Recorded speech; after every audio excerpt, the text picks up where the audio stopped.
ফিন ম্যাককুল। আয়ারল্যান্ডের এক পাহাড়ে ঘেরা উপত্যকায় ম্যাককুল থাকতেন। অহংকারী এবং বড় মনের একজন বন্ধুসুলভ দৈত্যও থাকত। একদিন যখন সে তার স্ত্রীর সাথে ব্রেকফাস্ট করছিল, ফিন, তোমার বিরুদ্ধে স্কটল্যান্ড থেকে যুদ্ধের ঘোষণা হয়েছে। কার এত বড় সাহস যে আমায় চ্যালেঞ্জ করে? বেনাডনার। সে বলেছে তোমার খ্যাতি অত্যন্ত অতিরঞ্জিত আর তুমি গরম হাওয়া আর গাল গল্প ছাড়া কিছুই পারো না। আমি আমাদের বাড়ির মতো একটা বড় পাথর তুলে ফেলেছিলাম। একবার আমি ব্যাঙের সাথে লড়াই করতে করতে 3টে বুনো শুয়োরের সাথে কুস্তি করেছিলাম। তুমি নদীর পাথরে পা পিছলে শুকরের খামারে পড়ে গেছিলে আর ব্যাঙটা তোমার থলিতে পড়েছিল। আসল কথা হলো, আমি এই অপমানটা সহ্য করতে পারছি না। আমি সমুদ্রের ওপর একটা সেতু বানাবো আর ওদের সম্মান করতে শেখাবো। সমুদ্রের ওপর একটি সেতু? এটা যুক্তিসঙ্গত শোনাচ্ছে, মোটেও অতিরিক্ত নয়। তারা বছরের পর বছর ধরে এই নিয়েই গান গেয়ে যাবে। আর তাই দৈত্যের আত্মবিশ্বাসের জন্য এমন কোনো সমস্যার মুখোমুখি হননি যা থেকে তিনি বেরিয়ে আসতে পারেননি। ফিন ম্যাককুল তার সর্বশ্রেষ্ঠ কৃতিত্ব শুরু করেছিলেন। আমরা তা বলছি না, তিনি তাই। ফিন একটি বিশাল ষড়ভুজাকার ব্যাসাল্ট স্তম্ভ ধরে, সেটাকে মাথার উপর তুলে ধরে, তারপর সেটিকে সমুদ্রে ছুঁড়ে মারে। একটা গেছে, আর মাত্র কয়েক হাজার বাকি।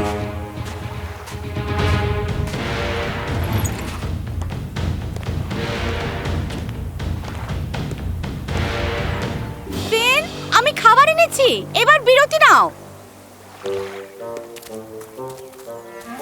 প্রায় শেষ হয়েছে, আর মাত্র 40 মাইল। তুমি কি জানো নিয়োগ সহায়তা বলে একটা মহান পদ্ধতি আছে? আর গৌরব ভাগ করে নেবে? কখনো না। তাছাড়া এটা এখন ব্যক্তিগত। যখন ওর সাথে দেখা হবে তখন তুমি কি করবে ভেবে দেখেছো? কিছু চিত্তাকর্ষক ভঙ্গি, হয়তো ভারী কিছু তুলবে, তবে আমার অনস্বীকার্য উপস্থিতি দেখে সে পিছনে সরে যাবে। ঠিক আছে, শান্ত হও আমার বাঘ। আর যদি সে না করে? আমি ওই সেতুটা পার হব যখন আমি সত্যিই সেই সেতুটা পার হব।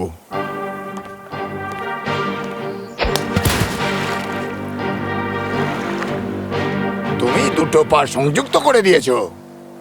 এটা অসাধারণ, ফিন। ধন্যবাদ। দয়া করে আপনাদের প্রশংসাটা ধরে রাখুন যতক্ষণ আমি স্কটিশদের পরাজিত করছি। অন্তত দেখো কাদের বিরুদ্ধে লড়ছো। এটা সম্ভব নয়, সে তো খুবই বড়। ওর বুড়ো আঙুলটাও আমার উরুর সমান। ওরা সত্যি ভীষণ শক্তিশালী। আমি কি করলাম ওনাগ? আমি যাতায়াতের জন্য একটা সুন্দর রাস্তা তৈরি করে দিয়েছি। আমি নিজেকে ওর কাছে পৌঁছে দিয়েছি চাকার উপর খাবারের মতো। ফিন, আমি লড়াই করতে পারবো না। দেখো আমার দিকে, আমি একজন সাধারণ দৈত্য, আর ও যেন সুপার ডিলাক্স প্রিমিয়াম আকৃতির দৈত্য। ফিন, বাড়ি যাও এক্ষুনি আর শেভ করা শুরু করো। শেভিং? কিসের জন্য? বিশ্বাস করো, আমার একটা প্ল্যান আছে। তুমি এই অপারেশনের মাথা, অবশ্য সবসময় ছিলে। অবশেষে উনি স্বীকার করেছেন। যাও এক্ষুনি।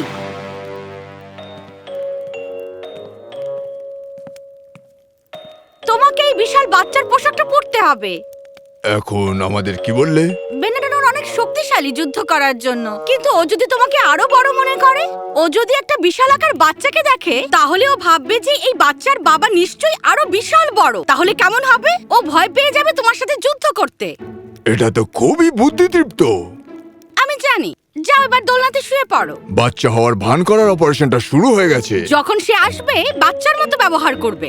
এমন ব্যবহার করো যেন এত বড় বাচ্চা দেখেও ভয় পেয়ে যায়। গু গু গা গা। ঠিক এরকম, একদম ঠিক এইরকম। একদম ছোট্ট একটা বাচ্চা। হাহা, ঠিক আছে, শুভকামনা। ফিন ম্যাককুল, আমি তোমার জন্য এসেছি। দরজাটা খোলো। ঠিক আছে সোনা, এবার খেলা শুরু।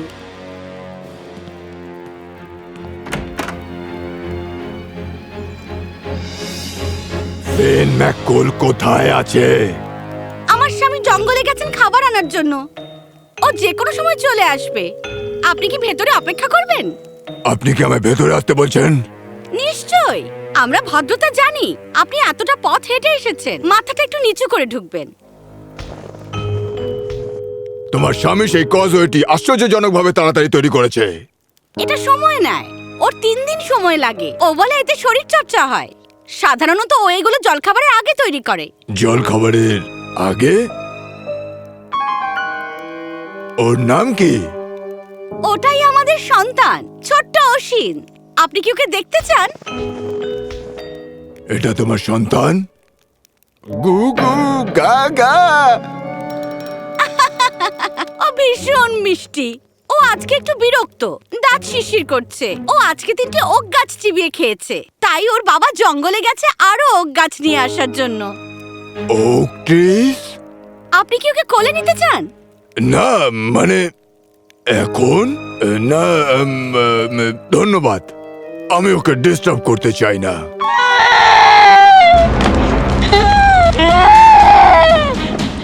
ওহো, ওর খিদে পেয়েছে। আমি ওর জন্য খাবার নিয়ে আসছি। খিদে পেলে ও জেদি হয়ে যায়। এই নাও সোনা, তোমার খাবার। ফিন গ্রিডেল কেকটা তুলে নিল এবং তাতে কামড় দিল। তার দাঁত লোহার প্যানে লেগে যেতেই চিৎকার করে উঠল। তারপর মনে পড়ল সে একটা বাচ্চা, তাই সে কাঁদতে শুরু করলো। ও, ওর এটা পছন্দ হয়নি, বেশি কুরকুরে। ও আচ্ছা, তুমি এটা খাও সোনা। ও একই রকম জিনিস পছন্দ করে, শুধু নরম খাবার পছন্দ করে। অবশ্য যখন ফিন বাড়ি ফিরে আসে তখন ও খসখসে খাবারগুলো খায়, লোহা জাতীয় জিনিস। তোমার স্বামী খায় কাস্ট আয়রনের প্যান? ও বলে এগুলো ওর শরীর গঠন করতে সাহায্য করে। ওর দাঁত আর শরীরের জন্য এগুলো থেকেও আয়রন সাপ্লিমেন্ট পায়। আপনি খাবেন? আমার কাছে অনেক আছে। না না, আমার খিদে পায়নি। ফিন আবার কাঁদতে শুরু করলো, হাত পা ছুটতে শুরু করলো। ফিন তার বিশাল পা দিয়ে কাঠের দোলনার একটা টুকরো ভেঙে ফেললো আর সেটা উড়ে গিয়ে মেঝেতে পড়লো। বাহ, তুমি আজকে আরো শক্তিশালী হয়ে গেছো, একদম তোমার বাবার মতো। যার কথা বলছিলাম সে আসছে। ফিন পাহাড়ের ওপর থেকে নামছে। হ্যাঁ, ওটা নিশ্চয়ই ও। দেখুন, যে কিনা দুটো পাহাড়কে বয়ে নিয়ে আসছে। বেনেন ডোনার তাড়াতাড়ি করে জানলার দিকে গেল। সে প্রাকৃতিক দৃশ্যের দিকে তাকালো, তারপর আবার দোলনার শিশুর দিকে তাকালো। ঠিক সেই মুহূর্তেই সে কিছু একটা ভাবতে শুরু করলো। আপনি জানেন কি, আমার এক্ষুনি মনে পড়লো স্কটল্যান্ডে কিছু একটা ছেড়ে এসেছি। কিছু গুরুত্বপূর্ণ, খুবই গুরুত্বপূর্ণ, অত্যন্ত গুরুত্বপূর্ণ। আপনি কি নিশ্চিত? ফিনের ভীষণ মন খারাপ হবে আপনার সাথে না দেখা হলে। ও কাছাকাছিই চলে এসেছে। উনি অনুশীলন করছিলেন ওনার ক্রাশিং হ্যান্ডশেক। না না, আমাকে সত্যিই যেতে হবে। দয়া করে তাকে আমার শুভেচ্ছা জানিও আর বলো আমি বলেছি যে সে সত্যি সব থেকে বড় দৈত্য এবং আমি তাকে চ্যালেঞ্জ করে খুব ভুল করেছি। বেনেন্ডোনার বাড়ি থেকে বেরিয়ে সেতুর দিকে আশ্চর্যজনকভাবে দৌড়ে গেল। এত বড় শরীর নিয়ে ওরকম ভাবে দৌড়ানো খুবই আশ্চর্যজনক। আমাদের কি ওকে দাঁড় করানো উচিত? শুধু দেখো। তারা দেখলো যে বেনেন্ডোনা তার সমস্ত শক্তি দিয়ে সেতুর উপর দিয়ে কোনো দিকে না তাকিয়ে ছুটে যাচ্ছিল আর সমস্ত কিছু ভাঙতে ভাঙতে। আমার সুন্দর সেতুটা! আমাদের বাড়ি বেঁচে গেছে। ঠিক বলেছো।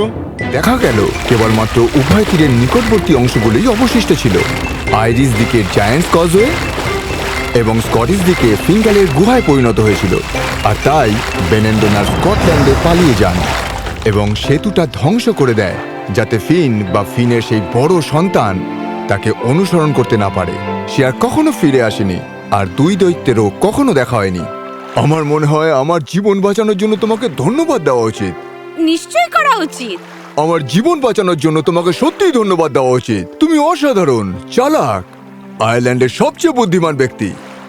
আর আর আমার হয়তো এমন লোকেদের সাথে ঝগড়া করা উচিত নয় যাদের সাথে আমি কখনো দেখা করিনি। তুমি বুঝে গেছো। তুমি এবার শিখতে শুরু করেছো।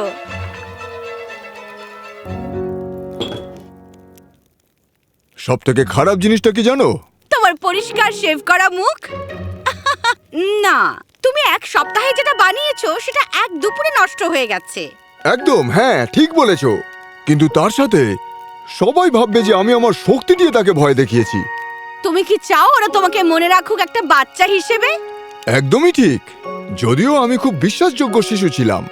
তুমি ছিলে আদিম। আমি খুবই মিষ্টি ছিলাম। তুমি বিরক্তিকর ছিলে, কিন্তু কাজ হয়েছে। উনাগ, আমি ভাবছিলাম এই শক্তি ভারী জিনিস তুমি কতটা তুলতে পারো বা কতটা জোরে ঘুষি মারতে পারো তার উপর নির্ভর করে না। কখনো তুমি এটা করতে পারো যে তোমার সাহায্যের প্রয়োজন সেটা স্বীকার করা, আর সেটা স্বীকার করাই বুদ্ধিমানের কাজ। ফিন ম্যাকুল, এটা হচ্ছে জ্ঞানের কথা। অভ্যস্ত হয়ে যেও না। কিন্তু আবারও ধন্যবাদ, তুমি তোমার বুদ্ধির জোর খাটিয়েছো যেখানে আমি আমার শক্তির জোর খাটাচ্ছিলাম। আমরা একটা আদর্শ জড়ি, তোমার শক্তি, আমার বুদ্ধি। আমার শুধু শক্তি, বাকি সবকিছুই তোমার।